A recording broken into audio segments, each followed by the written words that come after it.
saying they right can now. hear us? They can hear you right now. Y'all in trouble, bro. Can they see us? Yeah, they can see you. Oh, they can't see us, bro. They can see you. No, they're strong. I'm gonna go 4, 3. You're live. What's up, everybody? Welcome to another episode of Conversations with a DJ. This is number 3, right? Yes, number 3. We have Black Latinos, DJ Malachi Is and in the Technique. building. And then we had CJ Big and Russ. CJ and Russ. Yes. And now I had to bring out the Bay Area's best. What? That's right, the Bay Area's best. They're okay. You heard this man right here and this man right here for over 30 years on 29, bro. 29. Okay, puta, 29 years. How long, dude? I'm not old, bro. 29 years? He's not at liberty to disclose exact. That's 30 years, bro. That's 30 years. You guys already know these two brothers right here, Chuy Gomez and DJ Mindmotion. Hello. Mindmotion. How you guys doing today, man? I'm just here for the food, bro. Who's the fine gentleman behind you, Reese? And you know what, man? This dude right here, That dude right there? that's chef, executive chef, From. A Huevo Food Creations. All right. Bro, you need to cook. And wait, he's got somebody with him. Oh, we cannot forget about Chef B. Mm-hmm. And you know, What she got today? I don't know. What do you got for us? Oh, okay. Surprises. Did she do that cake or no? I Yeah. did do the cake. Okay. We'll talk about it in a minute. We'll let you Because, talk about it. it's a double celebration today. Not only are we here to talk to Chuy and my emotion. Yes, my emotion. But we're celebrating Norma Jean the Boss's birthday. Yes. Hey. Woo-hoo! Half a century old, bro. She's going to be Yo, my going mic wasn't down, even bro. on, bro. That's because you didn't turn it on, bro. It's got an on-off switch, bro. If you turn on the on switch, that usually means on, bro. That's why you Hello. That's why you got to get here on time. Ooh. You know, I'm coming all the way from the over there. You know, Over there. From the gated community of the Contra the Costa. community over there. You know. They ain't kicked you out yet? What? They haven't kicked you out yet? Who? Out the gated community. Oh no, come on, bro. The HOA? No. Pretty close. I'm suing them. Oh, damn. Here we go. Don't start. Yeah, so she's upstairs getting her hair done and makeup done, but she'll be down in a minute. Norma Jean the Boss. Happy birthday. We're happy to be here, not only to celebrate your birthday, but to celebrate the milestone of you hitting the 5-0, bro. Yes. 5-0 like a Mustang. Hey. Hey. Ski skirt. Skit skirt. And dealing with Brother Reeves, that's like 75, bro. That'll put some age on you. Yeah. You ain't lying. Look, Yeah. you ain't lying. He ain't around there. He might be 80 years old right now, bro. I only got to be here a couple days, and this issue's with me. Man, you know, I'm so happy to see you guys. You know, when this whole pandemic kicked in, you know, we were like kind of like kicking off that whole streaming and stuff, Yeah. you know, on Twitch and Instagram. Yeah. And you know, then when it really got serious, we had to kind of stop because, you know, they were saying, hey, this isn't this for real. And it's crazy, you know. I'm sitting right next to you guys, but I've been watching you guys on, you know, on Twitch. No, it's been forever since we've seen each other in person. Yeah. So it's great to see you. And not only do we see each other, but we're seeing each other without face masks. Yes. Which is also an incredible milestone, you know? Yeah. So, I mean, just to be out again with human beings. But the scary part now is to see people without the filters on. Like, I see people, and I don't recognize them because the filters made them look good. And I'm like, hold on, you don't look like Cinderella. You look like Broomhilda. Look like look like Cinderella. Cinderella, Dana Dane. Hey. You ain't no Janet Jackson. No, you're more like Freddie Jackson. Shit, Tito and Jermaine. So you know that's the only scary part. But other than that, I mean, it's just great to be out and mingling with the folks out here. So it's phenomenal, bro. Yeah, man. And then and like as far as you know, I know you guys are starting to do the events. How's it been so far for you guys? It's tiring, bro. I bet. You know what? Twitch is tiring. Yeah. Yeah, Twitch is more tiring than going to the club, bro. I'm going to tell you that right now. No, but the response has been pretty overwhelming, right? Oh, At it's the clubs, great. Yeah, no. The clubs have been The overwhelming. clubs, we just did Enzo last Saturday. It was it was bananas, bro. Everybody was just happy to be out. Right. Man, it's like a whole almost like a class reunion. You know, I ain't seen you in a whole year and a half. Yeah. And everybody just came back and supported, bro. And, then when like people were dancing and just They dancing. drinking, Oh, they you know. dancing. Oh Yeah, my God. no. Come on. Popping bottles, Popping dancing, bottles, we good. having an incredible time. Oh, I love that. Latino Friday was sold out for the first Yes. time. We opened up the first week, there was no dancing. The second week we opened up was last week. Completely sold out all the bottle service. We had over 400 people in the building. It was cracking tonight. We're expecting another sold out night. We got Trish Toledo tomorrow at the Glass House in San Jose. Big. Mindmotion, Chuy Gomez. And that shit almost sold out too, boy. pretty Officially close. sold out, but we got more people. We got a little more people in. Let some people in. No bottle service. Table service is pretty much done. That's already sold out. VIP sold out. But there is a room for a few people to come on down and get down with the get down.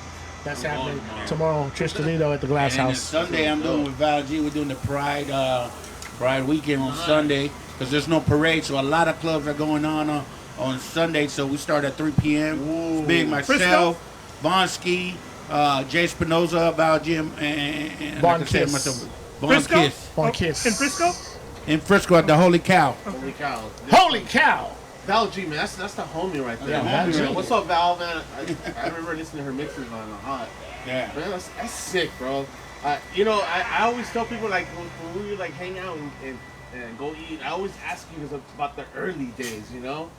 I'm just so, like, infatuated, like, how you guys came up.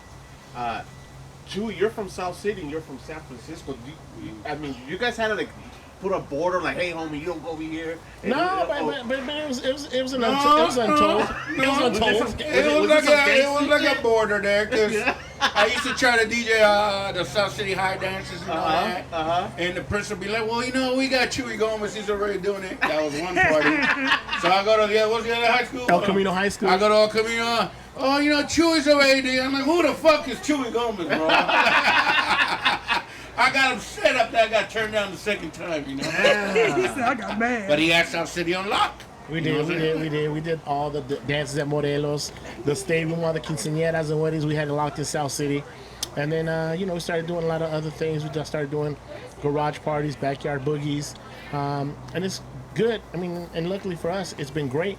And right now with the pandemic ending, NorCal DJs is starting to book itself up already again. We had to reschedule a lot of weddings because a lot of places closed. But we're opening back up and we're getting booked. And we had 2 weddings yesterday on a Thursday. Wow. We got 2 weddings tomorrow. And there's we're doing the Vegan Mob on Sunday out in Oakland playing oldies with some lowriders. So it's like a mini car show with oldies and Chuy Gomez and J Pro. And so NorCal DJs is busy. Cholos, bro? I think so. It's because, the doctor says you got to eat better, bro. So you have no choice but to go vegan sometimes. Hey, hold on. Bring There's the birthday girl. Hey. Look at my shirt. Come on, don't pop out of it, okay? She got the little shirt with the boobies showing. I love it. For the first time in so She got her Forever Yeah. 21 shirt. Does it feel good not to have a face mask on? Yes, it feels weird. Norma Jean is in the house. Happy birthday, Thank you. It's great to have Yes. you guys Happy here. birthday. Thank you. And you're going to enjoy lots of great food. Oh, we see that already. Oh my God. You better go get you one of the little Jello shots, girl. Get it started. Yeah. Hey, man, that sounds like a good segment. So what do you got for us? So we have we're at 808 Beach One. 808 made you guys a paloma with tequila, Sprite, fresh berries, a little bit of red wine. Okay. A little twist on their traditional thing. It's a little uniqueness, huh? Gotta be unique. Cheers, brother. And Reese obviously doesn't partake in the alcoholic beverages. Oh, cool, man. Thank you. Hey, see, even look at me, bro. Wink, wink. Delicious. Oh, I like this. Wow. What do you think? Yeah. Very soft, very subtle, but very delicious. Nice. So one of our sponsors is 808 Beats, and this dude loves freestyle music, and he has his own wine, and he calls it 808 Beats. Well, The dope. face to face. Well, he better get ready because we got a couple of freestyle parties coming up in July Yeah. in San Francisco. We haven't announced it yet, but obviously we're announcing it now. July 24th. We're doing the 80s, the freestyle 80s. What is it? The freestyle and old school party. That's what it's called. I had a little problem earlier saying it too. We ain't done it on It's one been a while since we yeah. done The it. freestyle and old school party, July 24th at the Grand. And then on the 31st, we got the ultimate freestyle party at the Glass House with Kilo. And that's going to go down as well. That's going to be big. So we got 2 back-to-back freestyle parties if you like freestyle. There you go. Put that on your calendar. A lot of bass. Okay, Chef, what up? Man, I see this. It looks like candy. What is that, pork belly or kiss? Oh, Oh, you got the memo, huh? No onions. I like you. pork belly. Right here, a little bit of sweet and sour and spice and everything nice. Oh my God. A little gochujang, little crunch to it, but not a little bitterness to it too. Wow. Mm. Oh my God. And all these glasses are pretty dope because like they're not breakable. They're, like washable, they're really good. They're neat. They help us out with all these too. Let's go back to the pork belly, bro. Go for it, bro. How long was it smoked? Or Actually, you know what? It was been in here for about 2 hours. very tender, bro. Thank you, appreciate that. Very tender. The taste is exceptional, bro. I had some pork belly the other day. Not as good as this, but this is delicious. Thank you.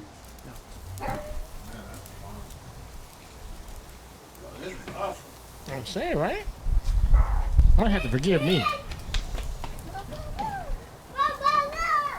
Oh, that was adorable. You see my motion go off screen to go feed his wife?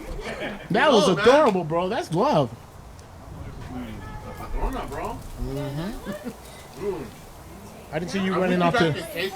I didn't see you running off to feed Norma Jean. That was cold blooded, and it's her birthday. Cold blooded. Hater. Not even here. Oh man, hold on. Mr. Tay's mad right now. He didn't give him a plate, so he's back there mad as hell. Who wants a jello shot? We brought him some. You want a jello shot? What color? Man, that was so good, Chef. Thank you so much. What are you Do gonna you want to do try for the us jello this evening? shot? Oh, so we got that. So I have to do my amuse bouche. You guys heard me say that? No, what is that? Amuse bouche in French means one bite. Right? You go in there, that's how you start. Say that the fast 3 times, bro. Bites to come out. Amuse? No, so just a way to start the meal. Hey, you know what? Welcome to the dinner. This is how we're going to start. The most important parts, believe it or not, in the menu or in the meal is the first and the end. Kind of like a story, right? The middle's good, but if you end it really, really hard, that's why we got V right here. It's going to go crazy. We got this right here. I got some Wagyu beef. I don't know if y'all know what Wagyu beef is. I got Wagyu beef filet mignon right here. And I got some picanha, which is actually the Brazilian cut. Yeah, You know what's up. shit. You know what's up. And it's all Wagyu. It's from Wagyu Prime. They hooked it up. They want to make sure that we took care of you guys. And we're going to have some fun today. Make sure you bring your appetite. I'm hungry. Right on. I want to ask you, what's the inspiration behind this meal that you do? Oh, so this right here, I like to do different cuisines to show off that I'm not only, one tone. I did the vegan one last time. And, this one I kind of want to do more of a Latin flavor, but not just Mexican. You know what I mean? Throw different flavors in there to kind of like get the palate open and introduce you guys to new things. Like that pig right there is actual lechon. We had a nice mojo with it. Got a couple dope sauces with it too. Oh, I love that Mojo de ajo. Oh, Yeah. So, Caribbean style right there. yeah, and then this right here, this is what I call carne asada. Filet mignon. But it's with that chiote.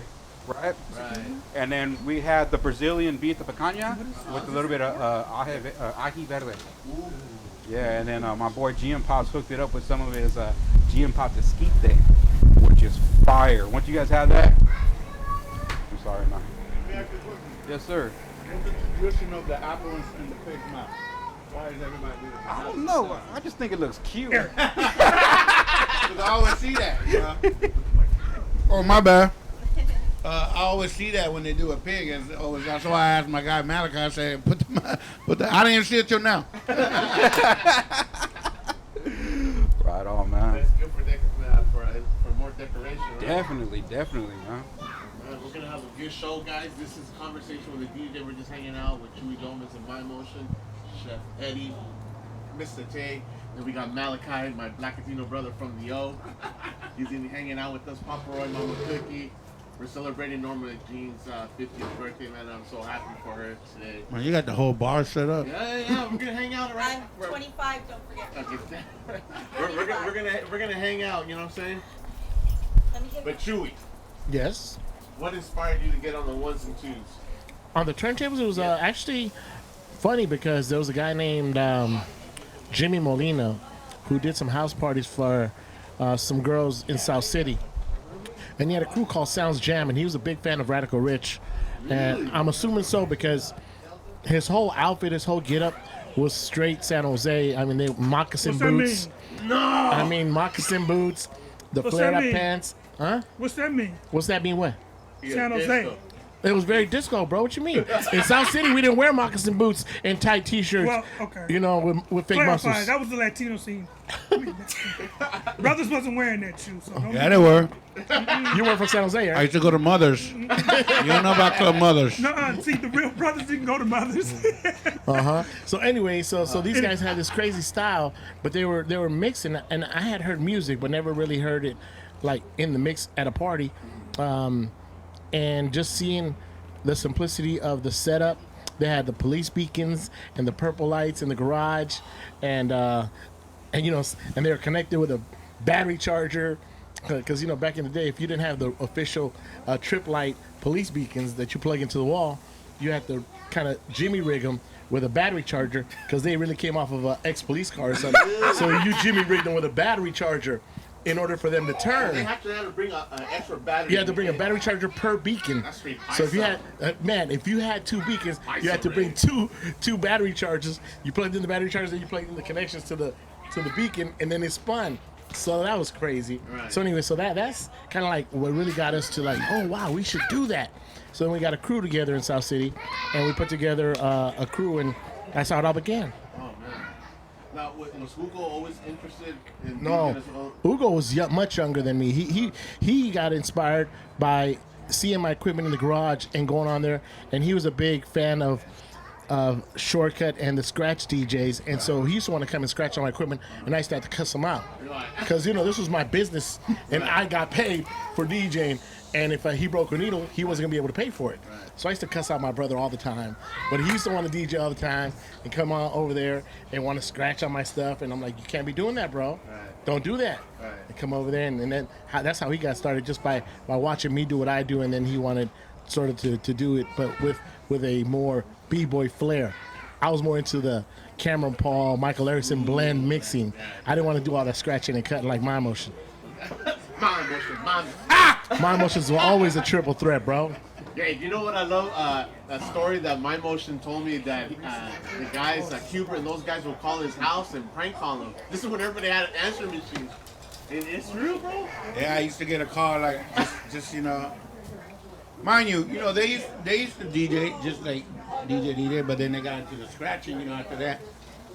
And I'm gonna be honest, they couldn't compete with me in the DJing thing because we used to do the city college dances and all that. So they would figure, all right, let's get to the scratching, right? So and my brother was more of the scratcher. I wasn't really the scratcher. But then out of the sun, I started getting calls on my phone like scratching. And I was like, what? And that was their way of telling me, we got you on this. But they wouldn't say it, Right. Later on, they confessed and they was like, yo, that was us calling you on the phone. That's funny. Funny. It was him and DJ Disc. Wow. Him and DJ Disc. Yeah, of course. Yeah. This is dope.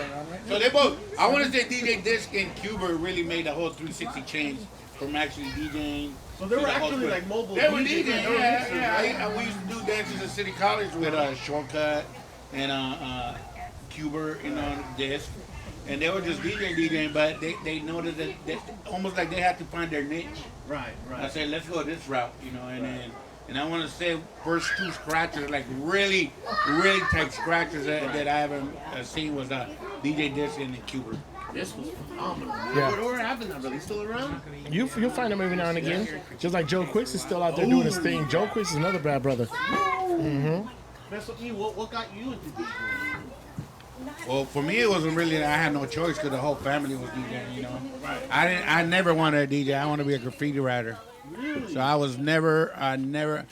used to help out with the crates and all that. I get paid $80, this and that. But I wasn't really interested in DJing because my brother was doing it and my cousin was doing it. So I'm like, why am I do it? They're already doing it.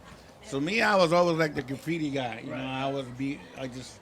Even when we went to weddings and stuff, I come to the wedding all paint in my shirt, because I used to catch the bus. They used to take their van, and I said, I'll meet you guys there, And I come in and I ride the whole bus all the way to the wedding, and my hands are all painted, That boy was all city, boy, yeah, all city. I was all city, man. I ran the city in graffiti. So then, but everybody started getting busted, and then I almost it got real close where they took me in one time, but they couldn't really pinpoint me. Right. So they just gave me lunch and let me go. And then I noticed, well, I ain't making no money at this graffiti thing, and then my brother joined the Air Force. Okay. So my brother joined the Air Force. That's when my cousin sat me down. It was like, yo, you need to take over. Right.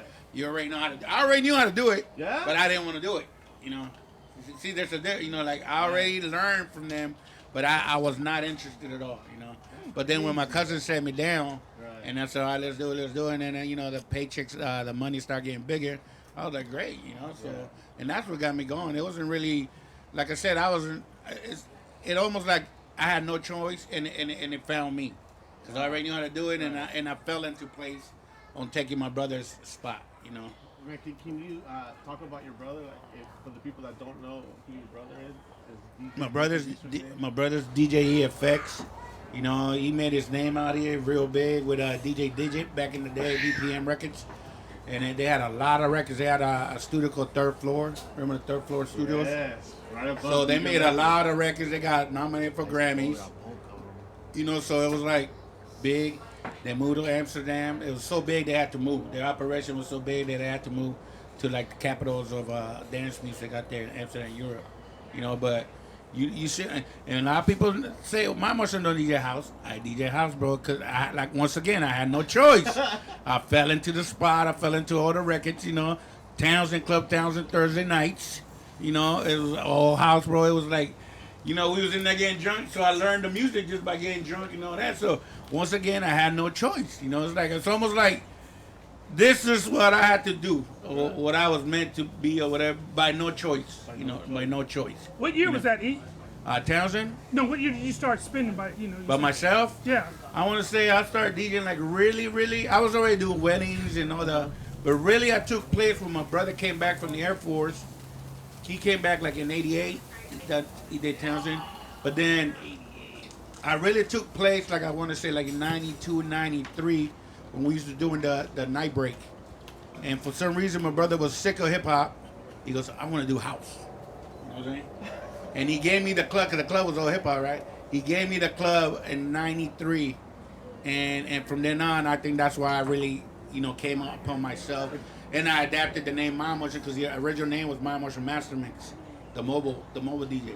But I adapted the name because I already had the following in the street and all that, so I was like, well, let's bring them into the club now. You know what I'm saying? Yeah. So I just made it Mindmotion, and then and from there, from like '92, '93.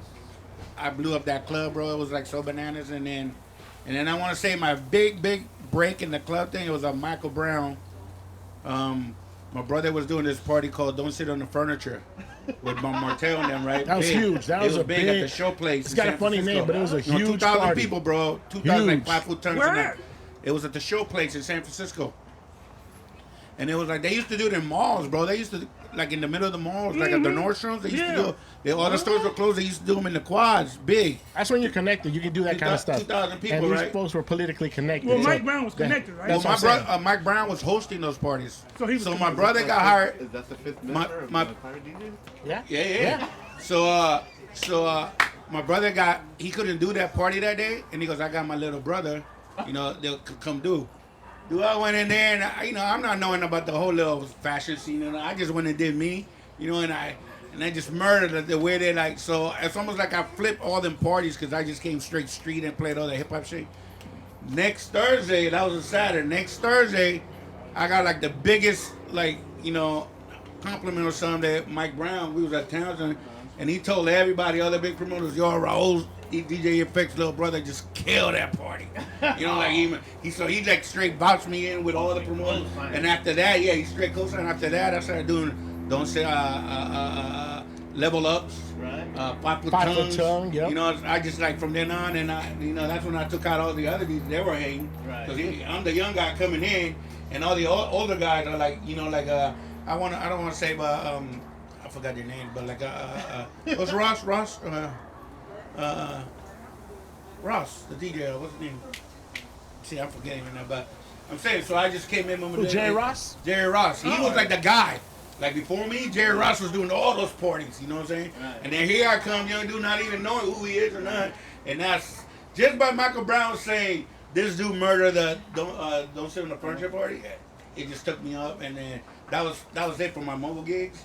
It was no more. You know, it's like Goodbye. it was it. Like we just went all the way up, you know, to all the big gigs. So at what point did you guys go from doing the parties and the clubs, and then all of a sudden starting your own thing when you started doing Cream of Beat? Yeah. Well, once again, Michael Brown was a big influence. I mean, he actually, like I say this, if it wasn't for Michael Brown, he don't want to admit it, but I say if it wasn't for him, there'd be no hip hop in San Francisco in the club. You know, all the hip hop was bars, you know, like the Covered Wagon and all this. But when we hooked up with Mike, after me and Mike hooked up, just because, you know, he was jocking me, but you know.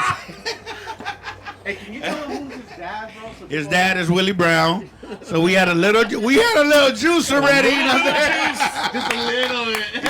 So all the clubs were hating, but they knew who this guy was, and they knew who his dad was. And at that time, he was the mayor of San Francisco, right? So we had a little pass. So Mike was like, okay, because we were doing all the hip hop stuff like in the beach, Right. You know, like all underground. You know, Mike used to sell beer.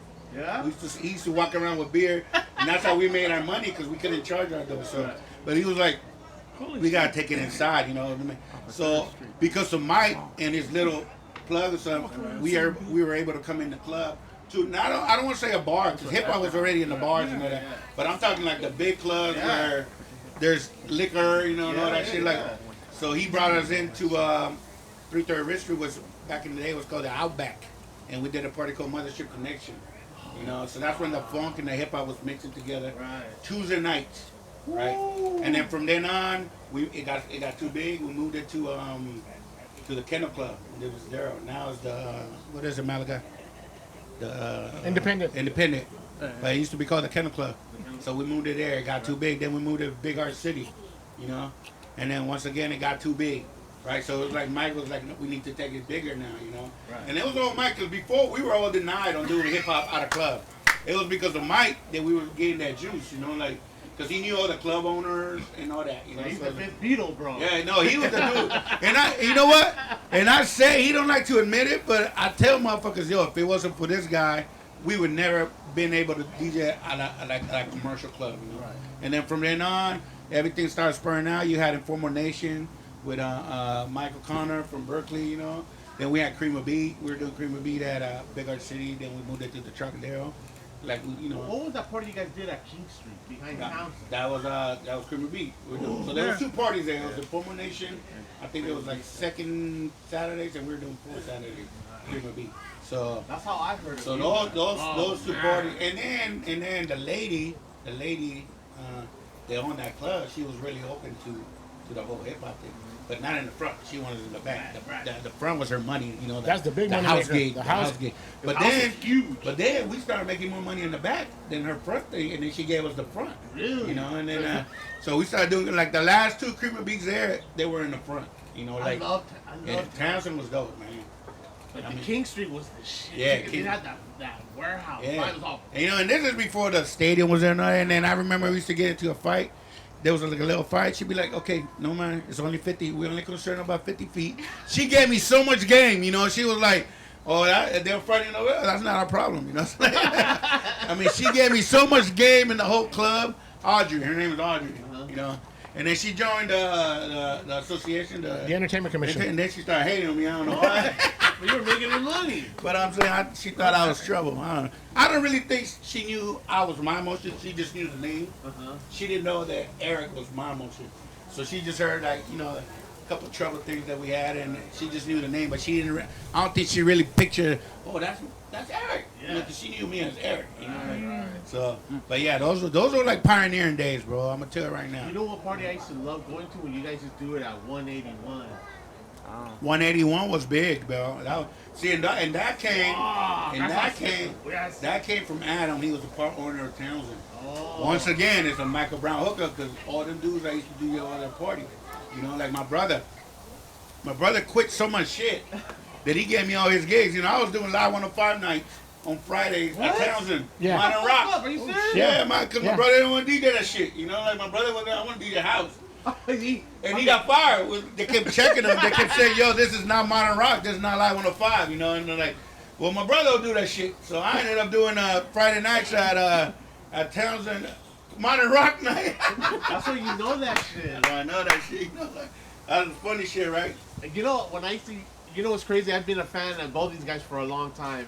In 87, 88, guys, you put out a record. It was a green record, a mega mix record. And I remember I bought it at Upstairs Records. And then when I told all my homies, fuck Cameron Paul, these dudes are the shit. It was like fucking, you know. Sacrilegious. Yeah, dude. It was like the fucking Norteños versus Sureños. You don't fucking say that, motherfucker. Cameron Paul, my fuck. I go, I'll put all my money on these dudes right here. But see, you know what it is? The inspiration was Cameron Paul. Yeah, the inspiration is to make it better than he is. So we don't have nothing to lose. He got something to lose, you know. So we went in there and made that record in 8 hours overnight. 8 hours? 8 hours. So that's you and your brother. You were actually layering. So my brother's secret technique was lay out a beat. He would program a whole beat On an 808? Whatever he wanted, you know, the drum machine. He did it on the computer sequence, and then he would already program what records we go play, and he would program the beat to that song. So that was the magic right there. People didn't even know that, right? So EFX is a motherfucker. yeah, so like say if I would play like Push It, he would create the beat of Push It, and I would just overlay the So song. you were actually doing the shit live. Everything live. The beats was pre-programmed, but all the mixes in live or punch-ins. You know? Because there are some mixes that you would just do in like 4 bars and it goes right into another 4 bars, another 4 bars, and then it goes to 8 bars, and then. I'm gonna tell you that's the secret now because the beat was already overlaid, so it's me just getting the songs on beat. You know what I'm saying? Plus, when I used to mix back in the day, I used to do like what 47 songs in 30 minutes. You know, like I used to stack my you stack the vinyl up? You stack the vinyl on the side, and then you start going in. You know, boom, boom, boom, boom, boom, One after another. One yeah, after it another. was just so quick. You That's know, part of like, the battling. Yeah, it was like a battle. Hey, Ivan told me a story about you playing, battling actually Cuba and those guys. Were you battling Cuba or you battled somebody, one of the scratch DJs, and they thought you brought out your drum machine? Oh, that was What was Rosary's man's name? Jorge. Or what was his crew name? Party Boys. Party Boys. That was Party Boys. Party Boys, huh? Yeah. So my trick was I learned from my brother about programming, right, drum machine. So when I used to do the city college dances, I used to program my 808, right, just with the hi hat and the snare. So it was going, you know. So then while it was playing, I would drop the 2-line record, you know, and boom, boom, and then I had a program when I finished with that song, that 808 kick come in. So you would never know that what I was doing, right? And that's when this was a city college. That's when Cuba and all that came. It was like, the fuck is going on over here, you know? But it was like the drum machine was my third turntable. That's how I had a program already, right? So then, you know, we was getting a lot of hate and all that. So here comes the Party Boys. And then they were like, fuck that. We gonna go buy a 909. You know, I'm using the 808. Their mentality was like, we gonna go buy a 909 and fuck my emotion up, right? So we're doing the Obrero. And it comes, you know, we have 2 setups. They're DJing there, I'm DJing there, and then we have it through a Mackie board or whatever board, the 2 setups. So, and they try to spring it on me, you know, like a surprise. They didn't know exactly what they were doing, but they got that 909. The 909 is a different kick. Yeah. The 909 is what you hear Shy D.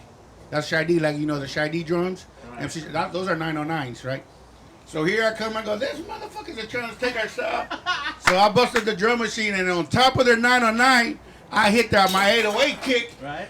Boom, and they were like, oh, shit. They actually, after they heard the kick, they went to the 909. They were like, let's put it away. Let's put it away. We just embarrassed We ourselves. got the wrong drum machine. But in their mind was like, oh, he got an 808. Right. We go get a 909. Right. But they didn't understand. It's the king. It's the king, you know. And when I played it on top of their 909, I didn't hear it at all the rest of the night, you know. So it was like, you know, it's been shit like that. It's been going on forever, you know. It's always someone always trying to like, what's he doing, you know? What you know, like always try to top, which is cool, but you gotta actually know what you're doing. Yeah. You know you got to be innovative, and it's funny because him and his brother have always been innovators. Like, you know, EFX was always ahead. When the house was not really popping, he made it popping. Yeah. Then he got into techno. They didn't understand techno. He got fired. He got fired from Townsend for playing techno, and then 2 years later, they're doing all techno parties. So it's funny. EFX was always ahead of a curve. Yeah, like he was always ahead, and these guys have always been innovators, and they were groundbreaking. And because of them, you have places like, you know, the Sound Factory and City Nights that play hip hop, because and like he said, before that there was only the Covered Wagon and Firehouse Yeah, it was just and Night bars. Break bars. They were like playing rock hip-hop. bars. They would let you have like a Tuesday or a Wednesday, like out Non-threatening of the day, weekend, a very non-threatening day. Yeah, a non-threatening day. And they would kill it though, because there'd be a line down the street on a Tuesday or Wednesday, what I love about and so any day of the week in the city, you can go hear the guys that were doing the mushroom jazz thing. You can hear Doc Martin at the time was a hip hop DJ. Doc Martin changed my life forever. I'm just gonna say that.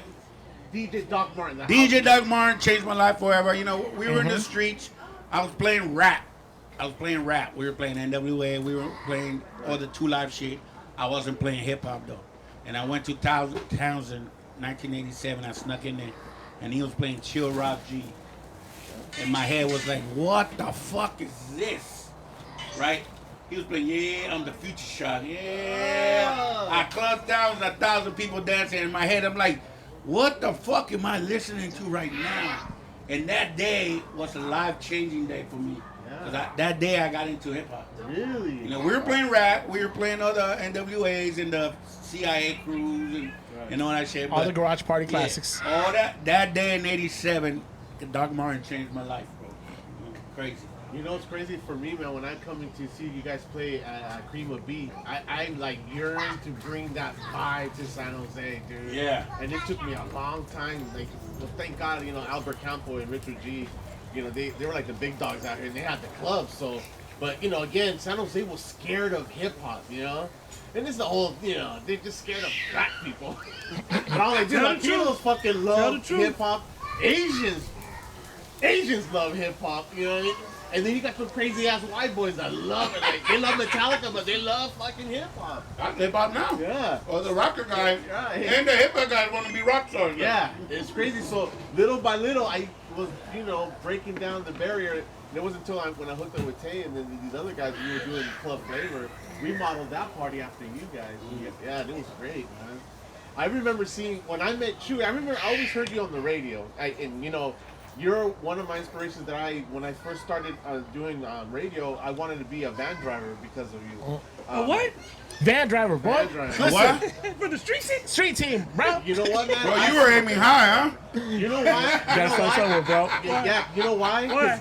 I wasn't working back then, and all those guys had the hookups with all the junior high and high schools. That's how I made my money. Oh, okay. So I get 200 here and then 300 there. I made $500, and then I go play at the club and get fucked up for free, and then go play at a club, and then, you know, I have money. Yeah, mobile DJs where the money's at. People don't Yeah. understand. There's Yeah. money in mobile DJing. I remember when. So what's the you know, somebody asked what are the challenges of DJing in the Bay Area? Some of the challenges. Well, at the time, not now. There's really no challenges, but at the time when they were doing all the hip hop at the clubs, a lot of the clubs didn't want those Hip-hop. things happening. They didn't want no hip hop. So it was cool if you were playing anything but hip hop. So if you played anything pop, anything house, anything R&B, you're good. But when it came to hip hop, that was like a no-no. So when they started doing their parties, they were doing parties out in vacant lots on the beach. And like you said, they were making their money by selling beers. So, you know, so you weren't getting paid by the people showing up. You were getting paid by the amount of beers you sold for the people that showed up. So that was the big hurdle you had to get over, was having hip hop played mainstream everywhere, and that only happened because of guys like Mindmotion. I remember seeing this guy play, and I always tell people my favorite. It's like a scene of a movie going to after the what was that? Gavin Convention. The Gavin Convention on Broadway. I forgot what club, and I walked in there and this fool was playing. So what you're saying, he was mixing it, and it sounded so fucking cool. And I that's what I know you from, the playing and DJing in the clubs. Yeah, well, it's funny because I never really wanted to DJ. I always wanted to be on the radio because of people like Barry Pope and Lee Perkins and Bobby Roque and Marcos Gutierrez. Those are the guys I wanted to be like. But I also knew that Bobby Roque and Michael Erickson were DJs, and I always liked to DJ. So I DJed, but I DJed in the junior highs, the high schools, the quinceañeras, the weddings. I never really wanted to do clubs.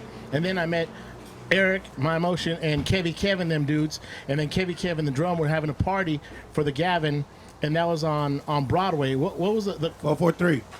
The big The club. big one that had the upstairs and downstairs. We were downstairs. And, I think Redman was there that day. Method Man was there. De La Soul. And De La Soul was there. And so he said, come spin with us. So I did. And at the time, I was still doing the junior highs and the high schools. So, I had the Chubb Rocks. I had the EPMDs. So I definitely knew what to play. So I said, okay, cool. I'm not really a deep underground hip-hop DJ, but I can play the hits that everybody knows.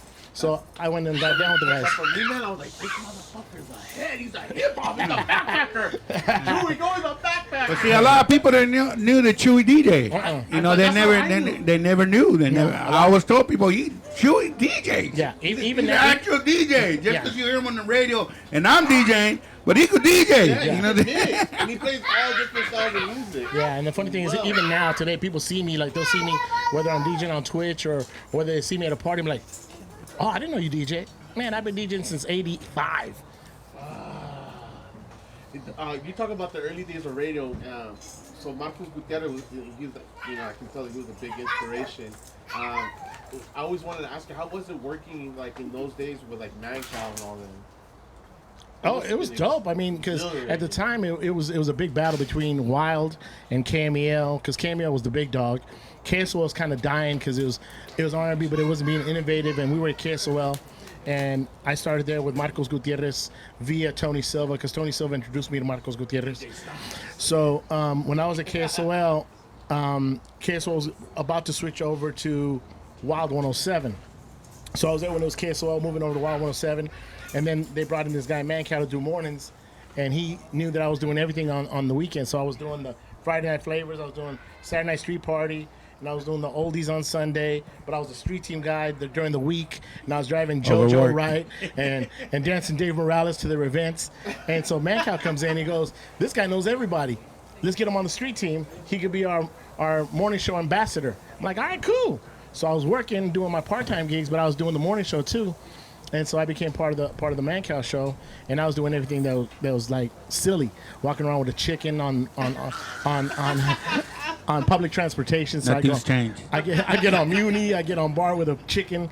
I got people sitting on blocks of iced tea who can melt it with their ass the quickest. Did they shave you like they did Reese? Did they wax you? Yep, they waxed me. They waxed you? They waxed me. There was another time with On your private parts? No.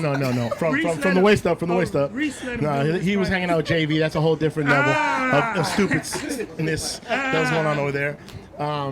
But anyway, so Mancow and JV and then were pre-Jackass. So all the stuff we were doing was pre-Jackass. Yeah. So Jackass, I don't know if they got their inspiration from us, but we were definitely doing real stupid shit.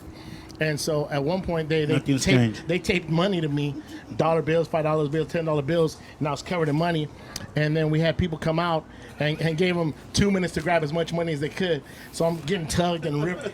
And next thing you know, I got no shirt on. I'm out in the street, and people are picking up dollars and $5 bills. So we were doing all kinds of craziness. So it's pretty dope. I mean, when you fucking stop traffic on And Golden then you Gate Bridge. and then you got in trouble. The Bay The Bridge. Bay Then you Bridge. got in trouble. Then we got in trouble, bro. Dude, that shit, man, that's legendary. No, that was legendary. If you were a street guy, you set that bar so Yeah, high. that was the pinnacle. I mean, it was crazy because at that point we were on USA Today, we were on CNN, we were on ABC, we were on CBS, we were on How'd you not go to KTVU. jail? He's fucking Mr. San Francisco, bro. I don't know how I didn't go to jail. Did the police ever come to the station? They came to the station looking for us, but they never found anybody, and Well, you hear they went now, after the radio police. station, and they got hit with a hefty fine. Yeah? They paid. Nobody got taken in. No individual got blamed. The station as a whole got blamed. We said it was a station event rather than a Mancow. Individual, yeah. It wasn't a man. Even though it was a Mancow created idea. The station actually, because that put the station on the map. Because before that, Wild 107 was okay, but that just put it right there next to KME. It was like, that's that promo you can't buy. You can't buy that kind of buy that promotion. promo. And that was international, promotion. You're on every station in the country. These guys stopped traffic on the Bay Bridge. They created I'm thinking like the bosses was like, great, pay the fine. Yeah, but it was crazy. We get that back in a couple months. Did they come in and like Chuy talk to you like Chuy? What the hell? Oh yeah, we had depositions and all that. We did that. We went through that. Mancow, myself, the producer, DJ Love Cheese. So we, the program director, the station, we all had depositions and we all had to go through it. But that was part of the Is lawsuit. that Ivan's real name? Love Cheese? Oh no, that wasn't Ivan. Okay. But we do call him Love Cheese though. Hi Ivan. Yo, that's dope, man. Because I remember when you did that, bro. That was like, I was pissed. I was stuck in traffic. Yeah, you were one of those people in traffic. Were No, you really no, he wasn't. He don't wake up till 10, bro. He missed the whole thing till he saw it on the news. I saw it on the news. Have you ever had a regular job, E? I did one time. Hey, we got regular jobs, bro. DJing is okay. No, I did one time. I made $25 in one day. That was my last day. I don't even want to know what you was doing. It was a company called RPS. It was like a UPS. Oh, It's- yeah. It's not around no more. That's FedEx what, bought yeah. that. Yeah, FedEx bought that. you know That what's was it. crazy, man? Like throughout the '90s, when I hear anything related to music from back in those days, just brings me back to you. Like you know, like I used to work nights. I remember you used to do overnights. I'll be in the wait for job, like fucking, 3 or 4 in the morning, go outside and go smoke a cigarette. That's when I used to smoke a cigarette. And hear you playing, love jams. And then it's crazy. And then something they'll move you at 5 o'clock, And I'm coming home hearing Chuy. And it was. And you used to do lunch, right? You did the I never did this. That one shift I never did is middays. But I mean, it was funny because when I was starting out, I was doing every shift. So if somebody went on vacation, I did like the morning show. Then I did the afternoon show. Or I did the night show. So I was never the guy that had a shift till I got to KMEL when they put me on at nights with Rosary. But I was always the fill-in guy. So whenever somebody got sick or went on vacation, Chuy would fill in because I was available. Right. But once I got to KMEL, it was me and Rosary. Then from that, Was Rosary there before you? Rosary was there before me. Wow. So, Where is she? and it's funny because her and I used to talk. When I was doing overnight, she was doing overnights. We'd call each other, and Franzen sometimes Really? would be in the studio, and so I use Franzen's voice on KSOL. He'd request a song or something, and Franzen would tell you the stories. So it was just kind of funny. And then when the position opened up over there, they gave me an offer, and I didn't want to go at the time because I was a Wild kid. So and Wild kind of put me on the map between KSOL and Wild, but they didn't want to give me a position. And then KMEL gave me a position, and I came back and offered it to Wild. I said, "This is what they're giving me. Can you match it at least?" Can't do it. I'm like, "Okay, gotta go." Yeah. Yeah. Yeah. That's crazy, man. So, what are you doing? Yeah, you are I'm already full, bro. Yeah, I know, man. I see Nelly. What we got going here, Jeff? So right here we got the lechon. Oh, there's the pig. Yeah. El puerquito. Mande. El marranito. What'd you marinate the lechon with? You showing it to the people? Sour orange, Hey. lemon, a lot of lime. It's avocado. And it has an avocado motion right there. El mojo de ajo is gonna give it that flavor, huh? Then I put a little extra orange. Is Eddie's mic on? And then You, bro. all over. And I was Go ahead, kidding. explain exactly. Yeah. what it is. Say it again. So we got the mojo de ajo, which has like a lot of sour orange, a lot of lime, oregano. I actually put a little bit of Bacardi in mine too, just kind of give it a little bit more. You know what I'm saying? Yeah. Okay. And then avocado motion right there. Yeah, this is awesome, bro. Oh, thank What's you. in there? Oh, that's her little thing right there. What is that? Avocado, tomatillos, what else? Really? And jalapeno. So it's all like blended in? Yep. You gotta use a blender? Yep. Oh, okay. One of these bad boys. And that black You stuff see on what's top. on there? That black stuff on top is Hawaiian sea salt. Oh, See, I'm impressed, but I never seen that. Black sea salt. I thought it was pepper. See how dumb I am? It's a Hawaiian. Hawaiian. sea Hawaiian, salt, actually, it's brother. lava sea salt, like Get from outta Hawaii. here. Yeah. And it's called a finishing salt. I like it to give it that. You feel all like like pinkies up, right? Just rock with it. And then I thought, what kind of drink is that? Oh, man? so my boy right here, this big old watermelon thing in front of you. So it's called a Monster Michi right there. Let me There's another one right there. You gotta- Oh, wait. just go for it. It has camarones, cucumber, Hold watermelon, on. pineapple. It's a wrap. What the fruit? And it has a beer in there? Back up. Ah, a little. huevo. Back up. Huevo. Right there. All kinds of stuff in there, huh? Yeah, I you got seen that earlier. shrimp, chamoy, got everything in there. That's amazing. I'm good right now. Hey, And that's, what's Big Joe Lopez just texted me and said to say hello to you Oh, guys man, right now. that's my dude. Hey, and what was that's what the fruit, right, Eddie? Yes, sir. What the fruit? Follow You hooked these it on on, and that's what the Instagram. Michis are with too. So this is a drink? That's sip on it, bro. It has a Go for it, I dare you. Do it. I guess that's his drink now. Whoa. Yeah. That's good. Something new. We got this right. And if you guys do shrimp and crab, it's all cooked, Yeah. nothing raw. Yeah. It's all 100% cooked. If you guys want to get down on it, got a little Yeah. bit of spice too. We did a little bit of sushi too. Sushi. Come on, bro. Internationally known. I'm like, be Eddie. Hey, I used to live in. I used to listen to Be Legit. I know who that is. Internationally. So what's in known. there? Oh, it's spicy crab, tempura shrimp, rice, sriracha aioli, and a little bit of No, you all right. no. Okay. It just got the sauce, which is soy sauce. Okay. Eric doesn't do unagi. I don't do unagi. Yeah, I don't do unagi either. I'll start taking that. Yes, indeed. Sabroso. Chef Eddie Campos is at work, bro. At So work. Chuy, what was it like? So you were at Cameo when they first started Summer Jam, right? When Summer No, Jam, Summer Jam was already it existing. was already popping before Summer you Jam was already existing when I got there. Matter of fact, I listened to the Too Short concert that year when I was at Wild. I listened to it because they were doing it live. Remember they were doing it on the radio? Yeah. So, and it was crazy because that year they had Ice Cube and Too Short, and I was just blown away that I'm on the radio and they're cursing, and they're playing it on the air, and I was at the time at Wild, and then the very next year I'm on stage at Summer Jam. It was crazy. It was You crazy. were there with Belle Biv DeVoe, right? Yes, sir. Yeah, I remember that. With the big food fight. Well, there was always a food fight. Food fights were notorious at Summer Jams. That was automatic. I thought it was cute, bro. And I was there with this fucking Easy. I thought it was a fucking stud and shit. He thought he was all fine. I thought I was fine with the high top fade, and I got hit in the head with a fucking egg roll on the stick. And it stuck to my spit. You wasn't cool no more, huh? I wasn't cool anymore. Ah! You're mean. But anyways, man. And so, what was one of the memorable summer jams? Which was your favorite one?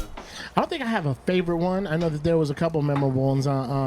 When they had Masters of Work was incredible for me, which was unheard of. Yeah, shit, I don't even remember that one. Yeah. They had brought the Masters at Work, and they brought like La India. Was George band? Benson with him? I think George Benson was with him. Yeah. So That's what I'm saying, man. I missed that one. Niles Rogers. Yeah, it was crazy. Yeah. Conquer. Yeah, it was crazy. So when they brought out Masters at Work, that was a big one for me. The other one that was big was I think the year that Rick Chase came out on an elephant. They made us do like crazy. Yeah, they made us come out on different things. I forgot when me and Rosary came out, but I remember that Rick Chase came out on an elephant that year. Trey's Dog came out on his Harley with Richie Rich. They came out on stage on their Harleys. What did me and Rosary do? I don't remember, but me and Rosary did something. You don't. That's crazy. No, it's funny because like the years just like I can't tell you years. Yeah. It just was all meshes together, so I can't even tell you what year that was. 96. Was it That was 96? my first. Well, Masters at Work?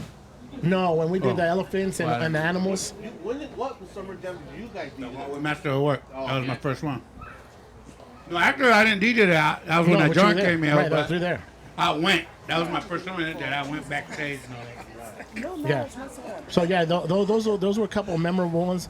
The other one that was funny that you see on YouTube now is when Biggie was throwing the water at Big Cap because the I record was there. skipping. Yeah, I was there. That was crazy, It was right? hot. It was like 105. It was hella hot that That's when day. we get back to Brooklyn. Yeah, people always think like, did that really happen? I was like, dude, it was hella hot. Yeah. Because wasn't it warping the records? Or I something don't know like what was that? happening, but the record kept skipping. Biggie got hella mad. Yep. Threw his bottle of water at Big Cat. Big Cat was embarrassed. Yep. He's like, "Not my fault." Yeah, rewind that motherfucker. It was funny. I remember that. Matter of fact, isn't that the only year Biggie played? That might have been one of two. Okay. One of two. I think The he other did. one was when the other one was when they got into E40. Oh yeah. Him and E40 had a little bit of I fun. like the one with Mint Condition and also with Roger Zapp played. Yeah, I remember that one. Roger and Zapp. Summer Jam? Yeah. They got Down, man. They got down. So when did you guys two hooked up on the radio? Was this like did the program director say, "Hey, we're gonna give you him"? Because I No. know KNL was struggling for a while to get a morning show, right? They were. And then once they got you and they teamed you guys up. You guys had a long stretch. Yeah, because when I first started came out, Chuy put me on a Tuesdays. He was doing Tuesday. I mean, he was doing every night. I was doing night show. Evenings, you know. But then Chuy was coming to Cream of B and all that, and he was like, "Yo, come do that shit here on my show." And this is not even programmed. This is just Chuy being Chuy. So yo, I'm gonna do whatever I want. And I'm gonna put my motion on. So I remember every Tuesday 7:30. You know. You would show up with your crates? Yeah, I just show up with a bag. You know, I knew, and I ain't even go front. I did the mix at home first. You know, I was nervous. You know, but I would pre-mix at my house. Then I knew what records to take. Yeah. Because I knew I only had 30 minutes. Then after that, you know, everybody started like, man, you sound good, you know. And, you know, at that time, it was like record promotion heaven out there for everybody. Everybody wanted a record play. So I was doing Tuesdays, and then I remember everybody, and like everybody I knew from in the industry, and man, you got to do the radio. I was like, nah, fuck that. I don't want to do no radio shit, you know. I was just doing it because, you know, Chuy, you know. Chuy was always like, you know, Chuy was never like the radio guy. Like all the street guys never was like Chuy's like, ooh. Chuy was just like the guy. One of the homies, you know, just one of the homies. Yeah, just a homie. He was never looked at as, you know, like I want to say like a rosary, like, oh, it's rosary, you know, diva, this and that. Chuy was just like, he's that Cream of B, he's the fucking covered wagon, he had the 5-foot tongue. You know, nobody looked at him as that celebrity that can't be touched. He was just that dude that, you know, like a Francis too. Francis, the same thing. Francis was that dude that smoked weed with everybody, and he's touchable. You know, it's like, hey, you know. I got a funny story about Francis. They came to the Cactus Club with, remember, Illegal? Yeah. They were little, bro. Yeah. And they're all, hey, I got these guys. They're like, well, that's fucking illegal. I forgot the name of the song they had that was popular. And they were looking for weed, and I thought it was the man with my fucking Michoacan gold and shit, all fucking. All their brown, all the seeds. Downtown brown, like, and I'm all fucking here, you know, and like put a fucking big old thing. They're like, oh, dang, you know. I'm yelling, I'm telling them that's fucking chocolate tie, bro. So you gave some minors weed. Yeah. Just want to clarify. The mom didn't care. The mom was there. She's like, you can't give it rolled. You have to give it. So I had to get the sack out of the huevos and fucking go like that. Palo, boy. Yeah, so then after that, you know, we're doing that, dude. Ask for any of that. I was doing Tuesday with Chuy. Then after that, I think Prince Ice was doing noons. No, not Prince Ice. No, Land Prince. Land Prince was doing noons with Rosary, and he left to go work in L.A. Right? So then the opening came up, and I was like, nah. I was still like, nah, I don't want to do it. But then, like, you know, I remember the one that really pushed me was Crystal. She used to work with AD. Remember Crystal? Yeah, Crystal. No. Crystal and Ingrid and the girls. Ingrid and all them. I don't know if you remember. What was it? Street cred? No, not street cred. Street something. It was AD's company though. Yeah. But they're the ones that really, because at that time I needed something to say. Am I selling out or am I not selling out at that time? And like, how is my people in the club gonna see me go on the radio? And then I needed to hear somebody that was really in the street to say, it's okay, this is your next move, you know? And that was Crystal and Ingrid, and they was like, you gotta do it, you know? And that came in like, okay, if they got my back, you know, and they follow all the other people, you know, they'll be able to be like, you know, like vouch for me, like, no, he's good, so that's when I said, all right, fuck it, let's do it. And then that's when I started at 12 o'clock, you know, and I did that, 96 to 2002, In 2001, that's when he started mornings, and then I got the call say you want to do mornings with Chuy, and then I was like, fuck, this gonna be hella early, you know. Yeah, I remember when Greg Lopez came to Wild, because I was doing the morning mix, but you know, at that time, I came from the club, you know, it took me a while to kind of get used to the radio shit. But I remember when you came on, and were like, finally a DJ that can mix. I'm all, fuck! Was that the one in the morning? Yeah. I was like, god damn it. Fucking A. Fuck me up. I'm doing mornings too. I was like, fucking learning. But you know what? One of the best advice I ever got from Ivan was like, yo, man, he goes, when these motherfuckers from the record labels come, you get their contact and fill out that feedback sheet. Dude, I still have those connections because of that advice that Ivan gave me. Because I was telling him I wasn't feeling the shit that I was doing at Wild. And he goes, just stick it out, bro. Just stick it out. It's about relationship, bro. Yeah. Relationships. But, you know, back then I was young. I didn't know, man. But it was fucking, when I heard that drop, like, finally, I can do it. You know, I forgot about that drop. That's funny that you just said that. I was like, fuck, thank God, Greg Lopez take over. You can have it. So you guys been working. I mean, yo, people say, you know, Chuy Gomez. You hear Mindmotion. You know that. You know that when those parties that you guys would throw, man, are legendary. You guys did a lot of parties, man. But which is one of the most memorable ones? Together? Yeah. What is that? Parties that we've done together. Man, we've done so many. I mean, there isn't one that stands out, but I mean, we've done everything from the freestyle parties to the hip hop parties. We've done the Cream of Beats together. The Grown Folks was good. Grown Folks was great. really Grown good. Folks was great. That's where that's a little more R&B based. Yeah. We played definitely the 70s and 80s funk with the 90s R&B twists. Right. Those are awesome. We need to bring that back actually. What you drinking, Eric? How come you got one of those and nobody else does? They're speaking over here, bro. Let them know what this is. Oh, it's a michelada with the fruit sauce. Okay. Yeah. What kind of sauce? Boy, just drinking. The one that's in Anybody there. else The got one that's one in there. The but with the one that's in here, yeah, yeah. the with the fruit sauce. And then I got myself a little special concoction with tequila. Please explain, sir. So it's kind of like a little more of a citrus paloma, but instead of squirrel, we put a little bit of lemon lime soda. And we put tequila and fresh oranges in there too with some fresh lime. Paloma. You a tequila man though, right? Yes, sir. Tequila all day long. Okay, you say so.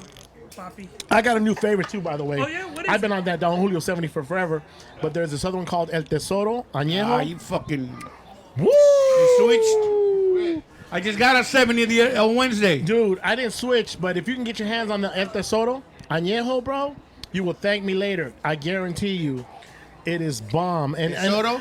El Tesoro. They have it at the treasure. club? I don't think a lot of clubs have it. I know that they have it over at SP2, and they have it at the 55 South. Out here in San Jose.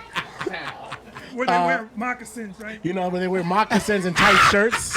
Hey, that's Radical Rich and their crew, bro. But hold they wear on, moccasins, hold on. scarf, Am I and lying short though? short. Am I lying? All the clubs you used to do with Albert, what was the dress code? Back then, in the early 80s, that was Radical Rich. They would wear the moccasins and the fucking... See, I'm not lying, bro. I'm not making this stuff up.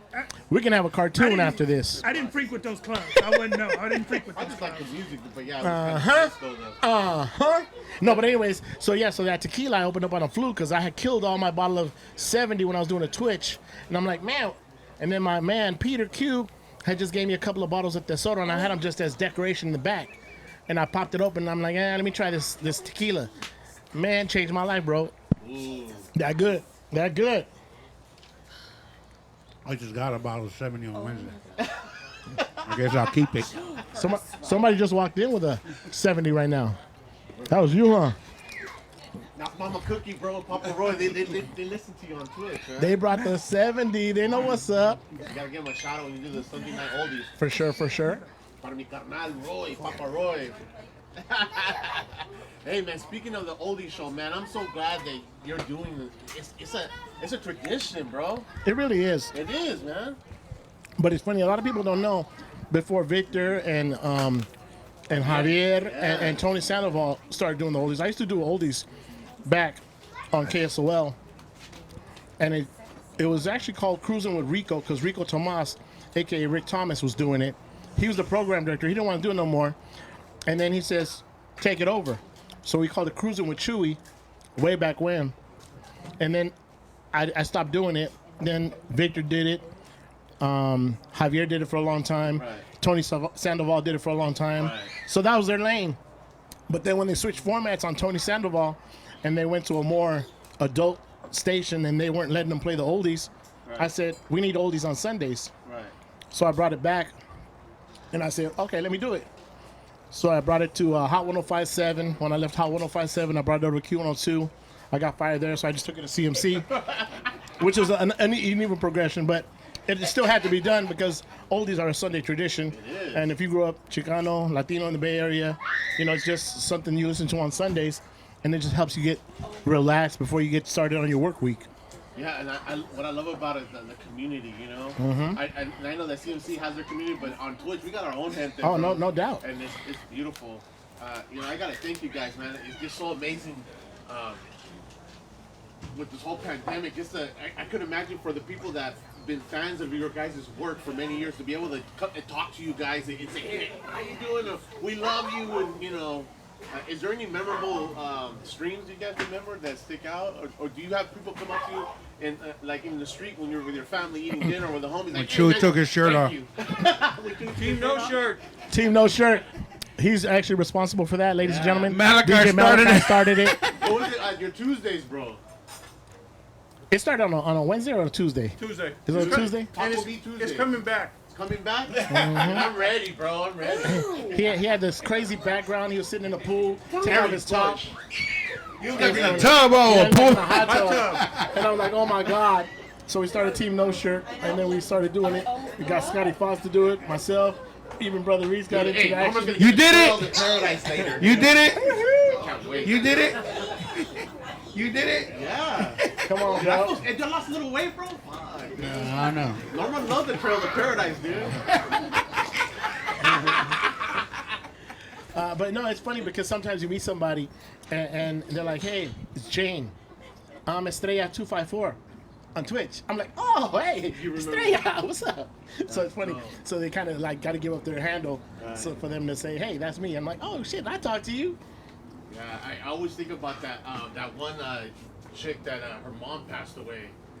That was deep, bro. It gets heavy sometimes. I mean, everybody, I even cried. I know you were talking to her, and I could imagine, it was deep. Well, man. it's crazy because Malachi had just lost his mom not too long before that, and the lady called up and says, I'm really going through it right now. Can you play a song for me? And I was like, yeah. But as we're playing the song, we're talking, everybody got to crying on the chat, in the conversation. I got teared up. Malachi says, yo, you guys are killing me right now. He started going through it. So I talked to him a couple days later. He goes, dude, you had me balling. I'm like, that wasn't my intention. He goes, no, I get it. But it was like we had a moment together. Yeah. And that's the kind of stuff that happens. Sometimes the music takes control of you and your life and the situations. And music kind of like can be a relief for so many people. Yeah. Not, you can be having a bad day, a good day. You could be frustrated. You take that certain song, it'll just take you somewhere and take you away. And that's what you need sometimes.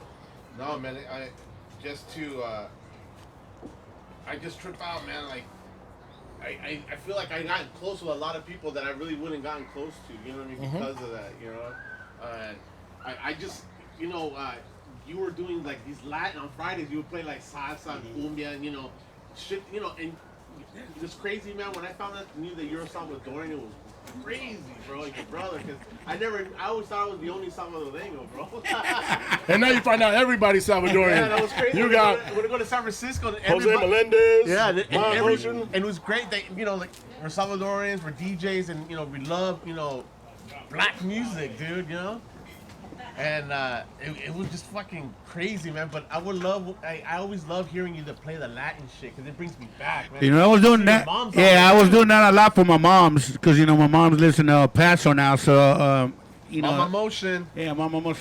So I really started doing that for her, and people just loved it. It's like also it was like another avenue for people. We all play hip hop, we all play old school, but it was always something else to do. But mainly I started that for my mom. I love that, bro. Yes, because we don't get to see her a lot, but at least we get to see her, like, talk to her on the chat and all that. And now even with the club starting all that, I always said I was going to I'm just keeping like Monday and Fridays. Right. We're busy now during the weekend, but we already built a family on Twitch. Yeah. It's almost like a family, bro. Yeah, like it is. Like today it was amazing. Today my Freestyle Friday was like amazing. So many people. Right, so it was like we even got rated by Jose Melendez. He does it. Yeah, so it's like it was dope. So it's like almost like a whole family. So say even though we're in the clubs heavy now, we're back. But you still got that Twitch family that don't go out or they can't go out or whatever, that feel more safe at home. And I still feel like I don't owe it to them. Right. But it's like we all became friends and family. And like Chuy said, you get to meet them at the club and be like, yo, I'm. Boom, boom, boom, you know what I'm saying? So I'm King Jody, I rap. Yeah, that song. Yeah. No, I make fun of that because King Jody was hanging out for like forever with me. And he come with me and we go to parties. Yeah. And one day he brings my Motion to Rick and goes, you been hanging out with Chuy this whole time? I didn't even fucking know you rapped. We've been hanging out with Jody for 2 years.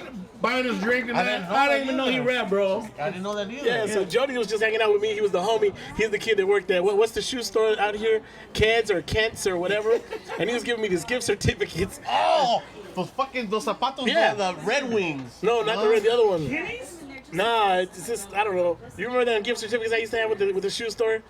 Booyah! Booyah, the fucking Booyah! Booyah! Come here, Booyah! Come here, come and say hi to everybody. Los Cienes on Twitch. Los Cienes on Twitch. This motherfucker went. He went on the biddy war. He won the biddy war today, man. So he won the shit. Yo, him and this guy, Big Ryan, went on the biddy war. No, it's my wife's birthday. Yeah. This is Los Cienes right here, Booyah right here, bro. The mayor of East Oakland. He's sitting right there all the way live. Yeah. So anyway, so my man Jody used to come out and used to go with me to the Earthquake games. Go here, give out these $10 gift certificates. They can go buy some socks at the shoe store. Yeah. So we're giving out gift certificates. He was just hanging them out, and we're buying drinks and we're chilling. And then one day he started telling him that he's raps, and like, I didn't know you rap. Yeah. He goes, I'm just a homie. Like I would see him on Instagram and he's always posting like rap songs and I'm like, who is this? It's like I'm thinking he's promoting somebody, Yeah. but it was actually his song. And I didn't know. Yeah, so I was like, then one day I just asked him, I said, dude, are these your songs or somebody else? No, I rap. I'm like, the fuck? And a good production. Finally, somebody from San Jose coming out with some good For shit. reals, bro. They got good beats, man. Yeah, the club bangers, man. And speaking about music, man, you guys broke so many fucking songs on the radio and in the clubs, man. How do you guys feel about that, man? What are some of your favorite songs that you broke? Ah, man, I can't even name them right now. Can you tell the JT's Bigger Figure story? Well, bro? JT Bigger Figure,